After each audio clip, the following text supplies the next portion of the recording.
Na trgu Generala Maistra v Mariboru je danes ob 12. uri bilo zbranih okoli 2000 šolnikov, ki so z današnjo stavko ter glasnim in bučnim aplavzom še enkrat več želeli izpostaviti tudi ogorčenje nad vlado, ki se je s svizovci v ponedeljek že dogovorila o spremembah, kasneje pa je strani vlade obljuba bila prelomljena. Predsednik območnega odbora sindikata Sviz za Podravje Boris Radosavljević je povedal: Vztrajamo in bomo vztrajali do podpisa ustreznega in pravičnega sporazuma. Ki je praktično že bil dogovorjen? Res je, pa potem ni bilo parafe zanj.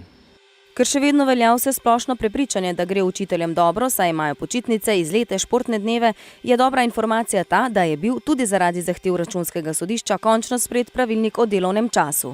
Zaposleni se, po besedah Radosavljevića, tega zelo veselijo, saj bo končno dokazano, da je delovnik učiteljev več kot 40 ur na teden. Dobro desetletje nazaj so v poskus oziroma merjenje delovnega časa bile vključene 3 osnovne šole in so evidentirali enostavno čas, ki ga dejansko namenijo svojemu delu.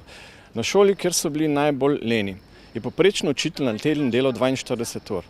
Na šoli, kjer so bili manj, pa 49 ur. In ko so to na ministrstvu ugotovili, so izgubili vsak interes, da bi uredili stvari na tem področju. In zdaj bo končno temu konec in bomo tudi mi lahko mirno vesel pokazali in sešteli vse ure, ki smo jih opravili, tako da imamo nikogar, ki bi rekel, da delamo premalo. Stavkajoči se borijo tudi za odpravo plačnih anomalij. Opozarjajo na prevelike razlike plačil med vzgojitelji in pomočniki vzgojiteljev oziroma vzgojiteljic. Nas se mi zdi tlačijo že od leta 2008, ko se je začel novi plačni sistem. Sploh nas, pomočnice vzgojiteljic, vam povem, da so nas postavili za neki orientacijski razred in mi smo obtičale v tistem 19. plačnem razredu in nikamor se ne more premakniti zadeva. Zelo kvalitetno delamo in smo tudi zelo dobro izobražene. Sploh te mlade, ki prihajajo zdaj na delovna mesta pomočnic vzgojiteljic, te imajo vse visoko pedagoško predšolsko vzgojo končano.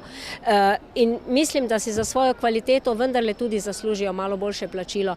Na Svizu vidijo problem v delovanju vlade. Vedno je bil samo problem, vedno so bile težave s proračunom, vedno se samo jemalo, zamrzovalo, onemogočalo napredovanja. Realno so naše plače v tem trenutku vredne 14% manj kot pred začetkom krize. Tako da tu ne gre samo za tistih 8%, pa smo izgubili bistveno več.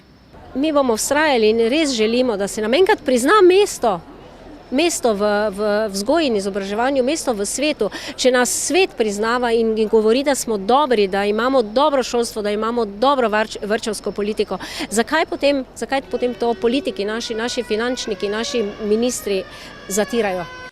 Da so z dnevi stavke nekaj izgubili tudi starši otrok, ki so na te dneve morali poiskati dodatno varstvo za svoje otroke, pa je predsednik stranke SDS Janez Janša na družbenem omrežju Twitter zelo neposredno javno pozval k državljanski nepokorščini.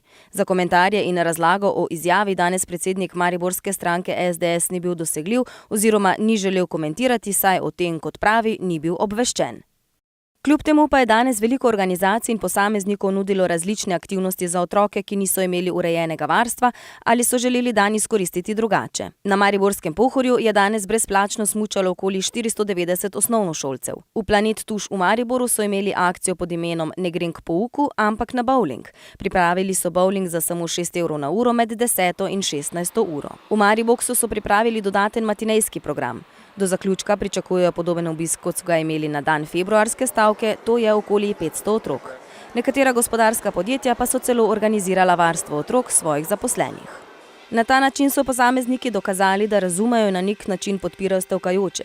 Koliko posluha bo imela vlada, ki je sedaj na potezi, pa bomo seveda spremljali. Sindikati so že, ukolikor ne bo v kratkem dogovora, zagrozili že s ponovno stavko, ki naj bi bila 17. aprila.